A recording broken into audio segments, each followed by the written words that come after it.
Welcome to Season 2, Episode 1 of The Final Whistle and Episode 27 overall. We're finally back for Season 2. I'm your host, Drew Ziegler, and I'm joined by my co-host, James Gougosis. This episode will be all about the NFL, highlighting the best games of the week, including 2 overtime games, and also the talk of college football, Colorado, led by Deion Sanders, their head coach, and obviously another win for them, but also the best games of Week 3 in college football. So in the NFL first, a bunch of great games this week. Ravens defeat the Bengals 27-24. Lamar Jackson, great game, 237 yards, 2 touchdowns. Joe Burrow, also 220 yards, 2 touchdowns, and a pick.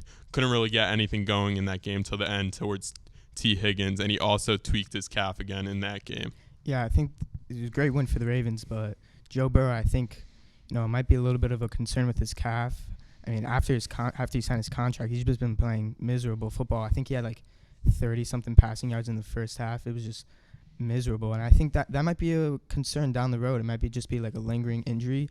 But those injuries really affect play, and I wouldn't be surprised if he has to sit out Week 3, because I think it'd be worth it if to be able to play in the playoffs than to push through this injury and then get hurt down the road. I feel like that'd be catastrophic for the Bengals. Well, they're at 0-2 right now, so they might not even make the playoffs now. But to the other side, an NFC matchup, Seahawks 37, Lions 31, overtime game. Tyler Lockett, 2 touchdowns, including the game winner, and both QBs went for 300-plus yards and 2 touchdowns, and Goff had 3. Yeah, this was a great game for Geno Smith. He really struggled against the Rams last week, but this was a very good win against a very solid Lions team. Jared Goff almost breaking the interceptions record, most completions without an interception. But, I mean, the Seahawks defense really came up clutch when they needed to. And I think this Seahawks team is a really solid team. I don't think people are really giving them enough credit as they deserve. But I think if they can get these wins going, they could test the 49ers, as they didn't really play very well against the Rams this week. Yeah, that game we knew was going to be a shootout, and it was really fun to watch. And also an NFC matchup, Falcons 25, Packers 24. Seems like the Falcons, they don't really care what the score is. They're going to run the ball anyway. And Bijan Robinson, their number 1 pick in this year's draft, 19 carries, 124 yards, 4 catches for 48 yards. He's just a superstar. Yeah, Arthur Smith made a ballsy call. They were in field goal range, 4th and inches, halfback toss. I feel like you don't make that play call unless you're really confident. That could have been really bad for the Falcons.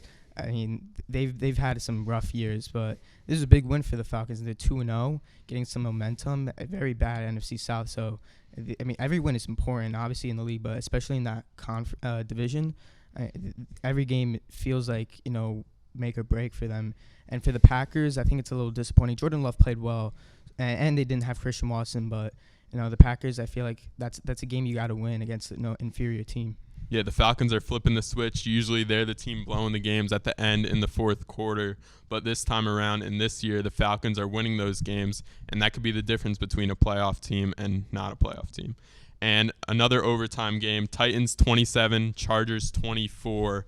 Justin Herbert, great game, 300 yards, 2 touchdowns, both to Keenan Allen with 100-plus yards. But it doesn't matter because the Titans win on a game-winning field goal. Seems like that's been the Chargers story for years now since they've had Justin Herbert. Yeah, I mean, they dominated that game on the stat line and on the field, but they just somehow end up losing, and that's got to switch with the Chargers. They have a really solid team. I think they have maybe top 5 talented rosters in the league, and I feel like every year they have high expectations, and then they always lose. And Titans, I mean, credit to the Titans. This always happens every year where they don't have that good of a roster, but they always outperform themselves. Derrick Henry didn't even have that good of a game, but I mean, Ryan Tannehill, I guess, came up clutch when he needs to.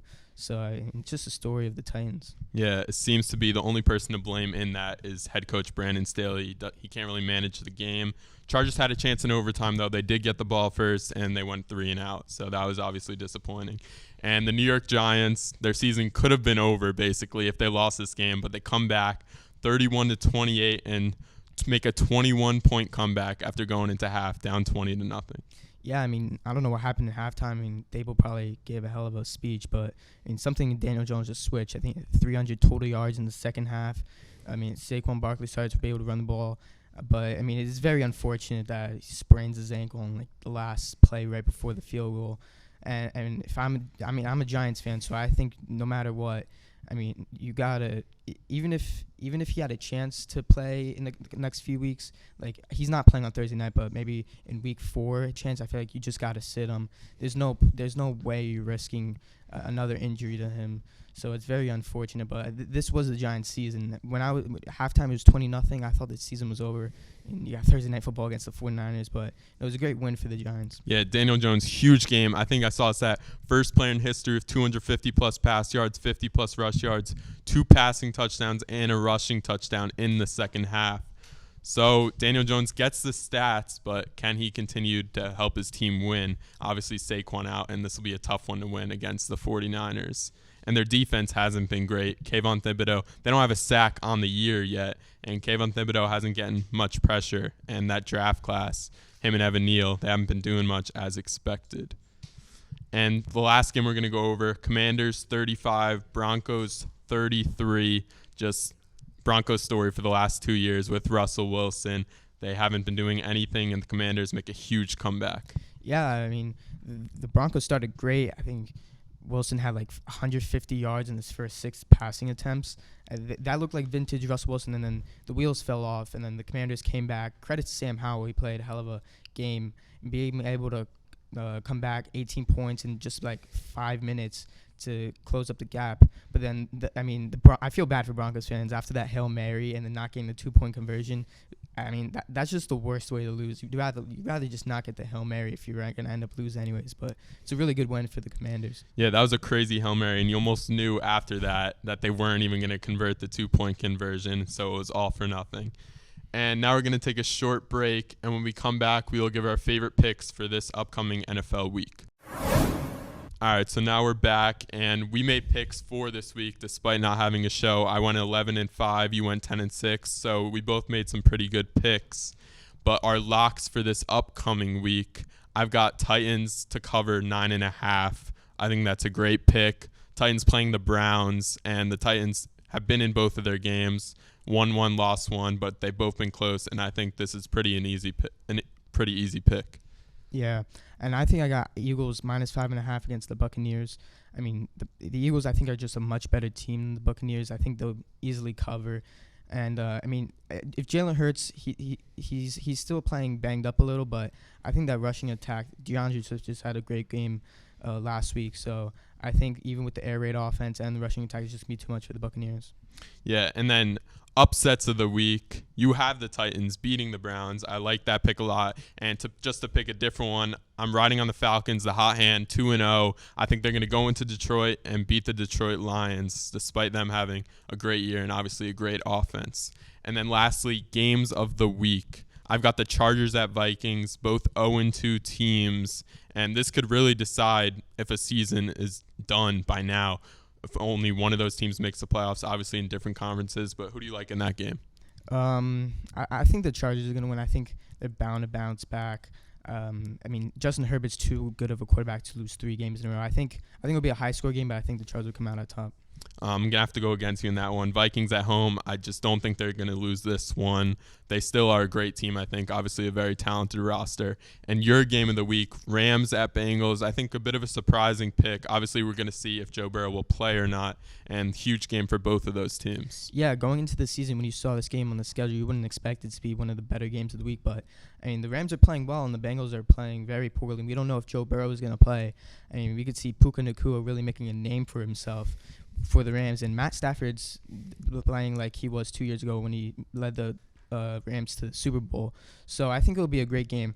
I think the Bengals will win, though. Even if they're without Joe Burrow, I think they just have too many offensive weapons for the Rams to handle, and I think the Bengals defense will come up clutch at the end. Their backup quarterback, Jake Browning, he hasn't played a snap in the NFL, though, so obviously that'll be tough for them to win with him at quarterback. And Puka Nacua, you mentioned, he's had a surprising great 2 games. Most people didn't even know him coming out of the gate. But I think that shows Sean McVay how much of a great coach he is, his scheme, and also like using him in a similar role as Cooper Kupp. So maybe Cooper Kupp's obviously still a top receiver, but Puka Nacua fills that role pretty well also. And now we're going to take a short break, and when we come back, we'll go to the collegiate level of football. So now into college football. Obviously, we mentioned Colorado earlier in the intro of this episode, and just a lot of stories around them. But what's your thoughts on this team so far? Yeah, when Colorado hired him in the winter, I was a little skeptical. I wasn't really sure how he would bring the talent over to Colorado, but I think they had like 50 something transfers, and you can argue if that's a good thing for college football or not, but I mean, I'm very surprised. I thought going into the season they'd have maybe 4 or 5 wins. That'd be their ceiling. But right now it looks like bowl eligibility is their floor. And you got to give all the credit in the world to Dion. I mean, he's really inspired those athletes. And Shedeur Sanders has been unbelievable. Same with Travis Hunter. Unbelievable players. You weren't really sure how they would be able to really transfer them from the FCS level to FBS level, but I mean they look dominant. They're one of the best players in the country, and they're definitely Heisman candidates. Yeah, you mentioned Deion Sanders. He's got 2 of his sons on the team, Shiloh and Shedeur. Shedeur, obviously the talk because he's the quarterback, but Shiloh also 2 big turnovers on the defensive side, and that's obviously cool to see. Obviously they have the same last name. Like, that helps them, but they're great players in themselves. Yeah, that Colorado game was unbelievable. I mean, we really saw the question marks on that Colorado team. They're not a top team in the country, and the defense is a big question mark, but that offense is really tough to stop. Yeah, Travis Hunter will be out a few weeks also, and they've got huge games upcoming, both ranked teams, USC and Oregon. So now another game. Florida defeats number 11 Tennessee. Florida, a huge comeback game for them, defeating Tennessee 29-16. Yeah, I mean, Graham Mertz played. I mean, on the stat line doesn't look great, but he made some tough throws in that game, and that's very encouraging if you're a Gator fan, because when he played Utah, he looked lost. And he transferred from Wisconsin, and he was terrible at Wisconsin in 2021 and 2022. But Mertz, he's really coming back. I did not expect this. I thought when he went to Florida he'd really struggle in the SEC, but he's playing pretty well. Yeah, running back Travis Etienne of the Jaguars. His brother plays for Florida. He led the team in rushing, 23 carries, 172 yards, and a touchdown on top of it. Obviously a huge game for him. And another game, a little bit of a weird game. There were delays in the game because of weather. Number 10 Alabama with 17 points against USF, 3 points. I don't think it was the right pick going away from their starting quarterback, Jalen Monroe. But, yeah, what are your thoughts on the game? Yeah, I think starting Tyler Buchner was a must after that Texas game, but it obviously did not work out. I mean, there's really a lot of question marks at Alabama that we haven't seen in a while. When was the last time Alabama didn't have like that elite wide receiver or elite quarterback? I mean, you'd have to go like 10 years ago. And their best player is a cornerback, which some teams it's good for, but not for Alabama. It's always been their wide receiver, their quarterback. So this is really concerning. This is the first time in a long time that Alabama isn't that top team in the country. And you gotta like think about maybe the Saban dynasty might be coming to an end or on the downhill. I mean, you don't really know. Yeah, that team obviously defensive and like their defense is much better than their offense, as you mentioned. They've got projected top 5 pick in the NFL draft, Kool-Aid McKinstry, a great corner, as you said. And week 4 just has some great games in it. Number 6 Ohio State, number 9 Notre Dame, and number 19 Colorado, number 10 Oregon, we mentioned earlier. Number 15 Ole Miss at number 13 Alabama, number 22 UCLA, and number 11 Utah out west, and number 24 Iowa at number 7 Penn State. What is your favorite matchup of those games? My favorite matchup, I think it's got to be Notre Dame, Ohio State. I think, Ohio State's struggling a little. They had a good win against Western Kentucky, but Notre Dame is playing very well. Sam Hartman, Heisman candidate. I did not expect that for Notre Dame, and I think because it's in South Bend, prime time, I think Notre Dame is going to come out with the win. I think they'll shock people. I don't think it should be shocking, but because Ohio State in their name, I think people will be shocked that when Notre Dame beats Ohio State. Yeah, it's obviously an old-time rivalry, and I do like Notre Dame in that one also, pulling off what you could say an upset, but not really. And obviously we want to see Colorado keep playing, and they're just super fun to watch, and we'll see them on Saturday. And that'll do it for this episode of the first episode of Season 2 of The Final Whistle, and we thank you for tuning in. Next week, there'll be a ton more football games to come over at the collegiate and professional level.